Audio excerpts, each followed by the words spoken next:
Salut, c'est Guillaume. Je vous propose de découvrir un extrait du prochain épisode de Course épique. Course épique, c'est chaque semaine un invité, une course, une histoire hors du commun. Je vous donne rendez-vous tous les mercredis pour découvrir un nouvel épisode et vivre une grande et belle histoire de course. Mais avant ça, place à un extrait de notre prochain épisode. C'est quoi un cycle de détection là, pour ces futurs talents quand on parle plus particulièrement de l'académie, mais peut-être même toi au tout début, au moment de faire entrer les premiers athlètes dans le team?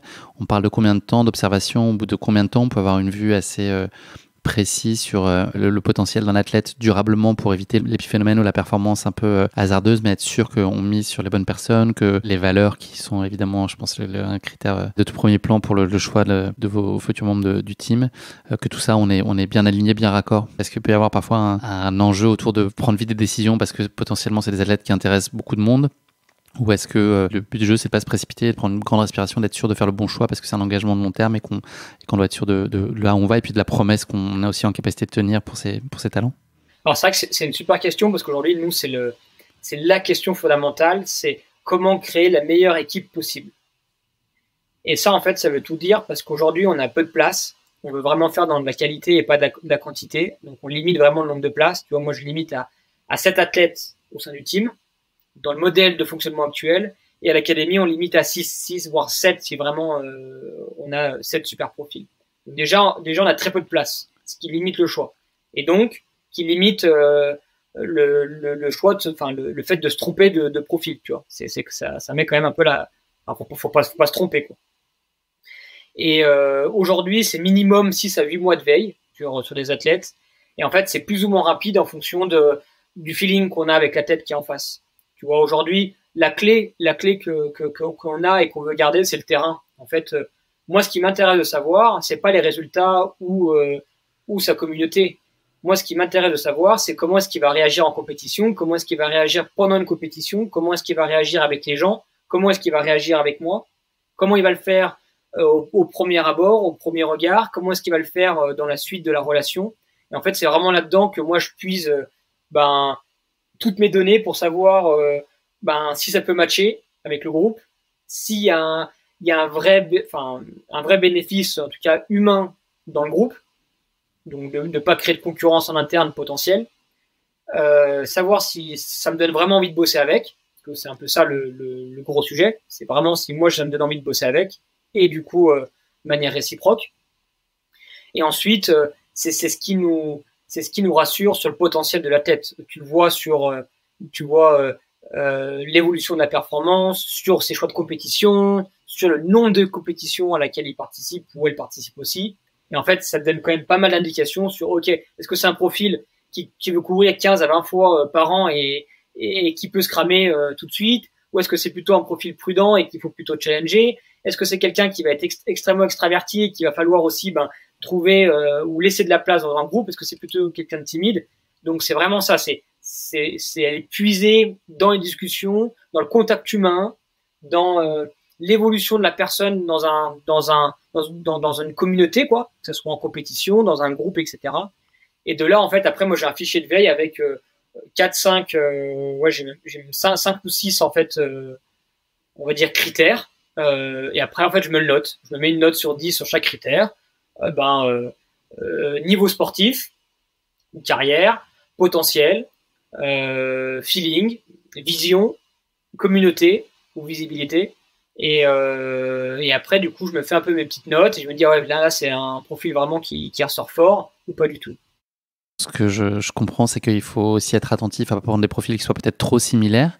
Donc, est-ce qu'il y a aussi un jeu très fin qui est de monter une équipe qui soit homogène, mais qui en même temps ne doit pas l'être parce que tu dois avoir des profils, pour reprendre ton terme, singuliers aussi, les uns par rapport aux autres? C'est un équilibre qui est, j'imagine, très compliqué à trouver. En fait, c'est une question en tout cas dans ma vision des choses, c'est une question de complémentarité. Donc, c'est qu'est-ce que peut apporter un ou une telle au groupe, sportivement et humainement. Et en fait, c'est vraiment cette question-là que je me pose à chaque fois en disant, ok, tu veux recruter le champion du monde ou le gagnant de l'UTMB, très bien. Sportivement, ça peut matcher dans nos ambitions. Par contre, est-ce que humainement, il peut apporter quelque chose? Et si oui, qu'est-ce qu'il va apporter? Donc, est-ce que j'en ai besoin? Tu vois? Et c'est vraiment là la clé aujourd'hui du recrutement, en tout cas pour ma part, dans ce projet-là du Team Silas Matrix, c'est qu'aujourd'hui, je construis une équipe. Je ne construis pas une somme d'individualité, je construis une équipe. Et tu vois, en fait, moi, je suis un passionné de foot. Et pourquoi je suis un passionné de foot? Parce qu'aujourd'hui, c'est un sport collectif qui doit mêler tout ça dans un milieu qui est le plus exacerbé, je pense, en termes de sport de haut niveau, avec en tous les termes, en termes de professionnalisation, en termes de montant financier, en termes de médiatisation, etc. Et ça que je trouve hyper intéressant, c'est en fait aller chercher l'extrême de ce qui peut se passer dans le foot, les situations rocambolesques qu'on peut trouver, et te dire, oh, mais si moi ça m'arrive, comment je vais gérer ça, tu vois.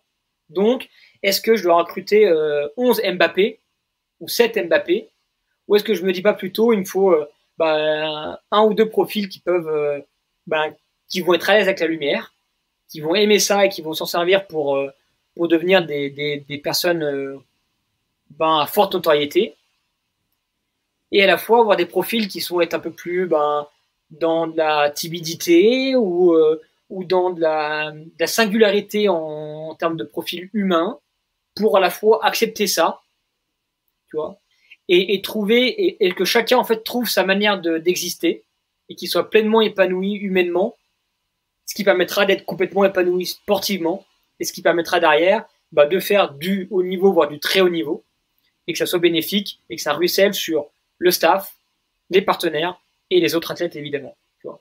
Donc c'est vraiment ça, c'est une question de complémentarité, et là-dessus, j'avoue que je pense être pas trop mauvais sur, ou en tout cas sentir assez rapidement en termes de feeling, si ça peut matcher avec les autres, et si oui, comment, et sinon, pourquoi. L'équipe, là, elle grandit, elle s'illustre, tout particulièrement là, ces derniers mois. Est-ce que c'est aujourd'hui plus difficile de convaincre de rester ou de faire venir, compte tenu du marché, à quel point il est féroce aujourd'hui? Et ma question sous-jacente, c'est, sans présumer de votre budget par rapport à des équipementiers très installés, est-ce qu'il y a encore de la place pour séduire des athlètes avec des critères qui ne soient pas d'ordre premièrement financier, qui soit cette histoire de feeling, qui soit cette histoire de construction, de valeurs partagées, enfin de donner les clés de performance autour de soi? Est-ce que ça peut suffire encore aujourd'hui? J'ai envie de te dire, ça va suffire de plus en plus.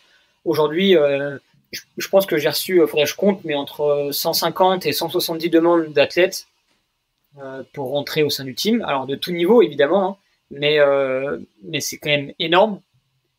Et la plupart des choses que j'ai rencontrées, c'est nous, on a du financier ici.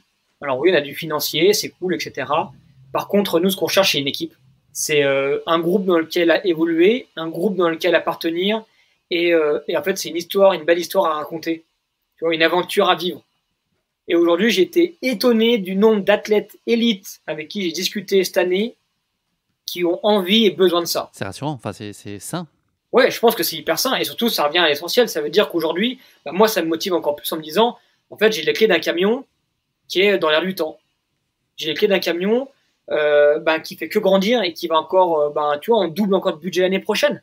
Donc aujourd'hui, on commence à rivaliser avec ce qui se fait de mieux au monde, et ça c'est top. Alors même si on sera jamais un groupe multimilliardaire, c'est une certitude, et j'ai pas envie de le devenir. Par contre, entre être un groupe multimilliardaire et savoir mettre les moyens en bons endroits, il y a quand même une sacrée différence. Et en fait, moi, mon but, c'est d'être le champion de l'optimisation.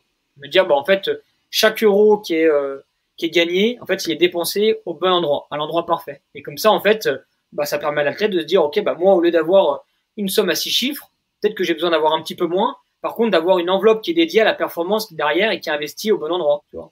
Et ça, c'est vraiment ça le retour, en tout cas, qui m'a marqué et qui m'a aidé à me dire, putain, je suis dans le vrai.